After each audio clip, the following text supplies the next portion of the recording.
Well, Russell Comments has enjoyed every minute of his 50 years involvement in harness racing. He wouldn't have it any other way. I caught up with Russ before his commitments at Menangle today. Well, Russell, as I mentioned in the intro, 50 years in the business. You've always maintained your love for the horse and the people involved.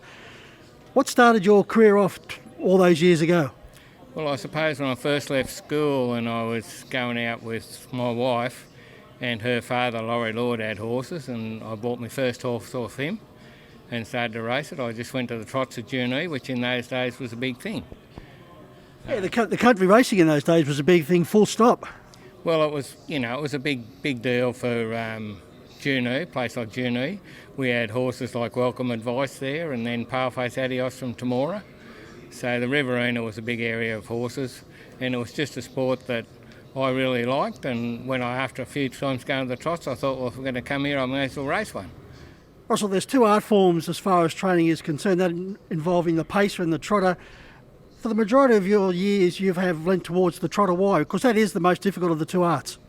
Well, I only had pacers when I had a farm at Junee, because I only had one or two for a hobby. We moved down here some 20 years ago, and I just sort of got a couple of trotters because there wasn't that many around, and I had people like Daniel Cordino, Paul Carlefeld from Wagga, Peter Sullivan, who was on the board at the time. We purchased a lot of trotters, had a lot of success at Harold Park. It's just something that I've taken a liking to. They're a lot more work, they're a lot more difficult, but they take a lot more patience, but they're very rewarding when you get a decent one. You mentioned moving 20 years ago. That forms in with the stroke you had, Russell, and you still picked yourself up and continued your love for harness racing. Yeah, I did. It was 20 years ago that I had a pretty bad stroke. I was 3 or 4 months in hospital. But I got over that, and that's why I left the farm and come down here to train horses, because I thought it'd be a bit easier than farm work. So, and ever since then I've been into the horses full time and just sort of taken a liking to the trotter and had a fair bit of success with them. Did you ever consider at that stage giving it away because of your health? No, not really. I gave a lot of other things away, but not the horses. I suppose it gets in your blood. It's like a lot of other things, and it's something that I probably will never give away, even though I've cut down now to about 4. But as long as I can get in the gig, I'll probably have a horse. You've broken through the 70 barrier, so how long do you think you can continue to go? Oh, I hope till I'm at least 80 anyhow. That's if I'm still around.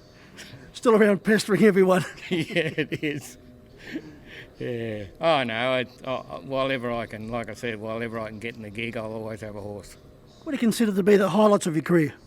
Well, I've had a couple of fairly handy ones. I've never won a group race, but I've run a couple of seconds. I ran a second in the Breeders' Crown a good few years back, and I ran a third in the Breeders' Crown. I ran a second here in the group mile race with Coolmain.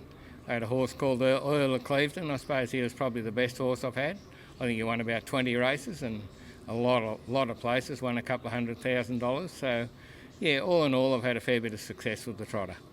Russell, you and your lovely wife Kerry have 5 children, 3 daughters and 2 sons, and none of them decided to follow in your footsteps.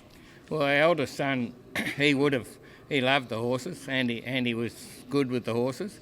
When we had the farm, he drove them from the time he was about 12, but he sort of became a professional hockey player. He played hockey for Australia for 10 years, and then he went to Belgium.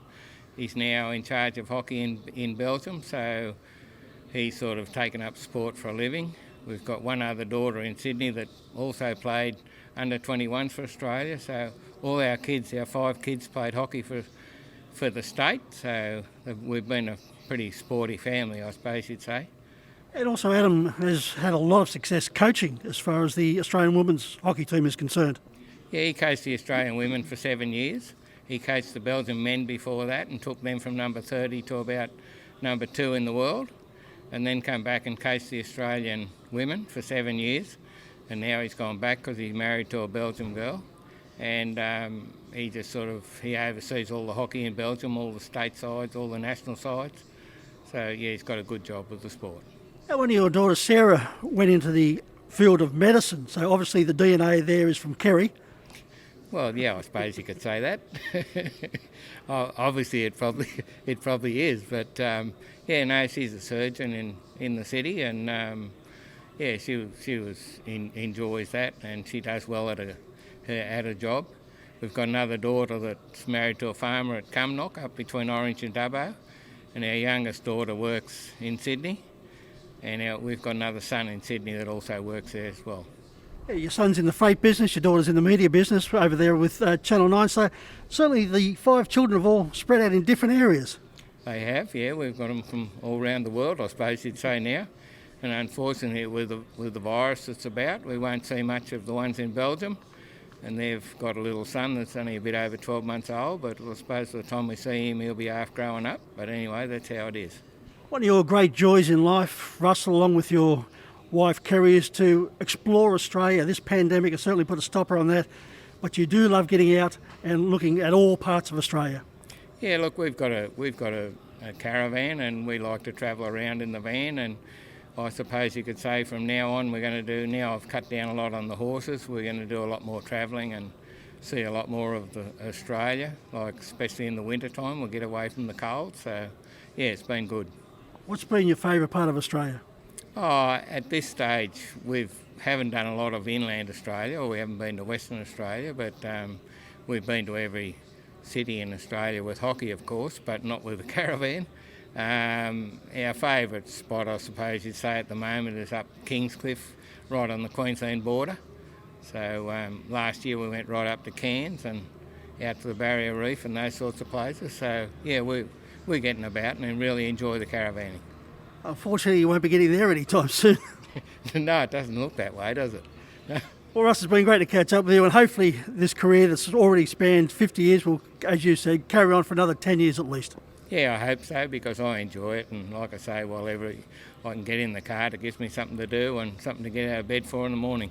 Good to catch up with you, Russ. Thanks, Mike.